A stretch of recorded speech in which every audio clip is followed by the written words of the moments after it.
Letlhogile Motaung. Her goal, as our next speaker is, and her goal in life is to help young women or mothers in a career transition think about their purpose and feel what they can do to defend and reach their own purpose. Her goal is to share her journey with us of owning her purpose in order for like-minded persons in a transition period to be able to define their own purpose in their own way. She shares her story with us this morning, and we would like to welcome Letlhogile Motaung. Thank you. Hello, everybody. There is a saying that goes, there are two important days in your life. The day you found out why. There are two important days in your life. The day you were born and the day you find out why. Well, the day you were born is quite obvious, isn't it? You were here, you were living. It's a day above ground, regardless of the challenges and obstacles that life seems to throw you at every turn. Well, the latter, that's a tricky one. Personally, I've experienced the latter as a journey, more than words strung together. The first time I read this quote, and I'm quite sure I read it, I don't remember where and when. I liked it because it sounded so philosophical. I resonated with it, but it didn't have any meaning at the time in my life. So naturally, I just closed it in a closet with all the other proverbs, idioms, quotes, saying, and I would open it occasionally if I needed it or it resonated with the time or event in my life. Ladies and gentlemen, my name is Letlhogile Motaung, and I'll be your speaker for today. So, exactly how does my journey for me to knowing my why resonate with the latter? I want to start off by giving off my story, my journey, so you can understand how it ties back all together. I was raised by my grandparents. My mom had me when she was young, so naturally they helped. They had parenting experience, 5 kids, numerous grandchildren. There were great uncles and uncles to many people. So to me, they were simply my parents. My grandfather was my hero, my dad, my everything. He was a teacher by profession and very profound of the English language. Smart, intelligent man. My grandmother, the opposite, sympathetic. But personally, I believe that she was smarter than my grandfather, and I won't dare say it to this day. She was the cornerstone of the family, a true matriarch, if I may say so myself. She was one of the best loves of my life. Back to my grandfather. See, my grandfather was an educated man. He believed in education, and he taught everybody in our family, go to school, do better for yourself. And that was the language practiced day in, day out. It was about survival, as a prestigious type of survival.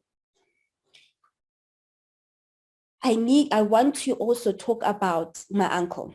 I was surrounded by my uncles also, and there were 3 of them. 2 are late, unfortunately, but 1 is still alive, the youngest out of them all.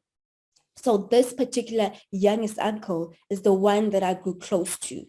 When I was born, he was around 18, 19 years old, ready to go out to the world and make a mark for himself. So as a child would do, going to university, he would come back, visit his family, see his parents, see his friends, and see his home. And as I was growing up, those were the visits that I looked towards. He was one of the love of my life. He was a prominent father figure to me. So every time he would come back, as far as I could remember, he would have discussions with my grandfather, and they would catch up. It could be about life, it could be about business, it could be about soccer. They had a love for soccer, but whatever it was, they would have a father and son chat, discussion. And these chats, they always looked smart, sounded intelligent. I don't know how many I eavesdropped on and I did not understand, because they would always throw around these big English words. Like I said, my grandfather was fond of the English language. And every time I would be in awe of these two men discussing things that I never knew anything about. And I remember there was this one word, remuneration. They said they had mentioned it in a conversation. It was about business and it stuck in my mind. I didn't know what it meant, but it stuck in my mind because it sounded big, it sounded smart, and I wanted to be like them. I wanted to be intelligent. I wanted to be smart. So let me keep this word for myself. And I kept it. To this day, I kept that word, and it's a reminder of how much I wanted to be like these two father figures in my life, my heroes, my influence. As a child growing up, seeing that, naturally I wanted to be like them. I wanted to be smart. I swear, if I could, I would wear a suit every day to school just to say I looked the part. And that influence gave me a mission to be themselves. And when I say mission, ladies and gentlemen, I mean that in that context, I was never given the opportunity to find out about who I was, what I wanted to be, what I loved, and how to go and explore it. So here I was on a mission to be smart. And I did do that.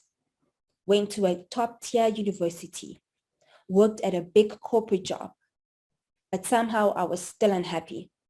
There's a feeling, unexplainable feeling that starts down your throat, down to your stomach. You cannot explain it. I don't have enough words. There's no enough words in the dictionary. There's no large word. There's no smart, intelligent way to explain it. But I was there. And how do you go back to yourself and tell that little child or little girl or little boy that your mission that you have been on does not add up to you? So what I did, I resigned. I resigned from that fancy corporate job that had me paying for my bills on time, that offered me the opportunity to buy a car, that offered me the opportunity to be recognized as the pinnacle of success. That was what I was, in my eyes at least. I resigned from a comfortable, fancy position with an office.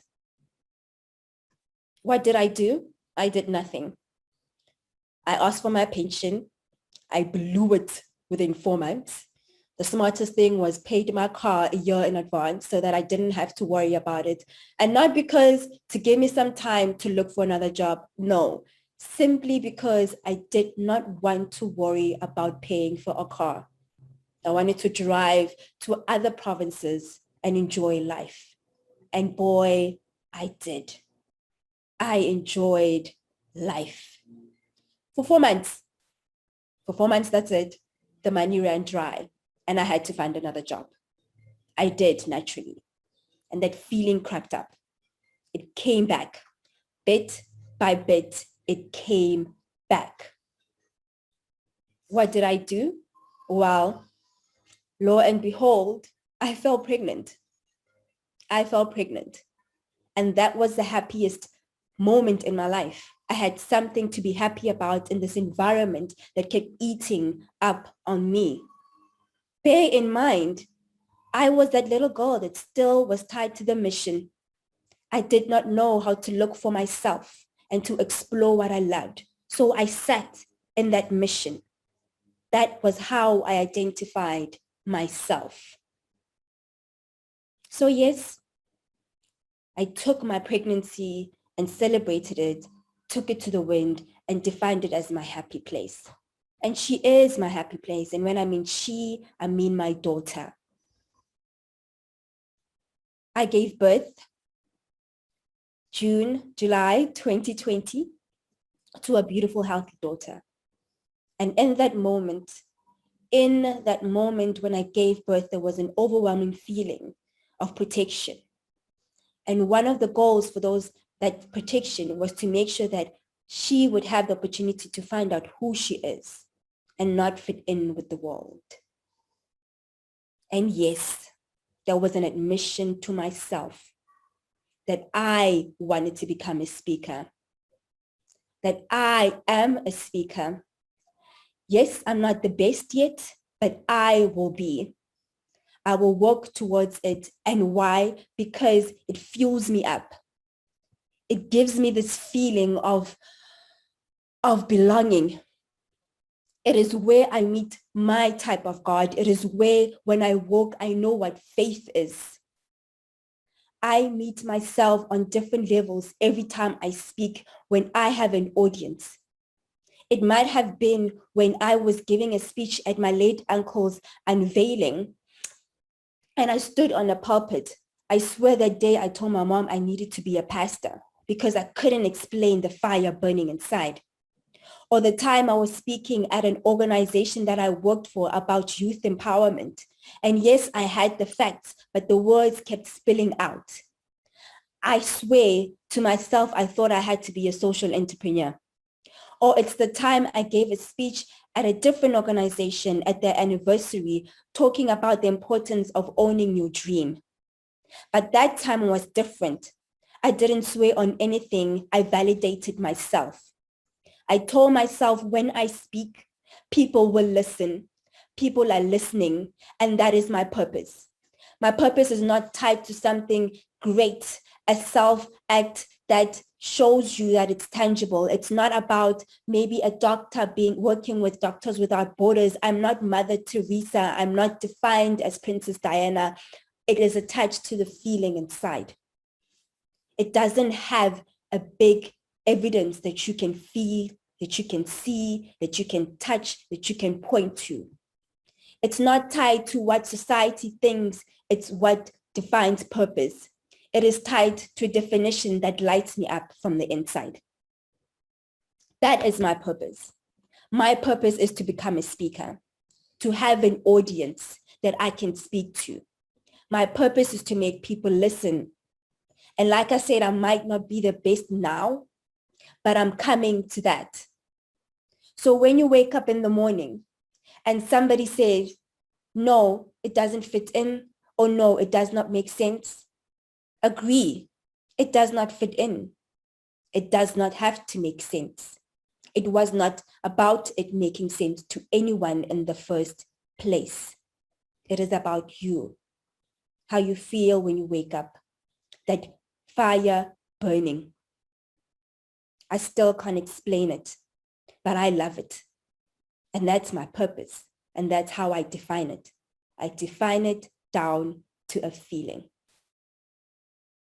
Ladies and gentlemen, thank you so much for being an audience I could speak to, for giving me this platform to raise a voice that's been hidden down in the inside. You are part of my dream. You are part of my journey. As insignificant as it may seem to the next person, you have made it great and big for me. So please, when you define your purpose, leave the dictionary, leave the words strung together, the idioms or the proverbs that sound so philosophical, leave fitting into society. Be yourself. Embrace your wings that are purple, green, yellow, and red at the same time. Because your purpose has something big attached to it, and it's going to come.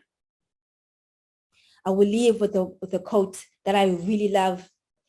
Loved it since I heard it from my grandfather, and he once told me, live and let live. I looked up and like, what do you mean? And he said, live the way you want to live and leave people to make decisions about the way they want to live. Thank you for this opportunity. My name is Letlhogile Motaung, and I am a speaker. Thank you.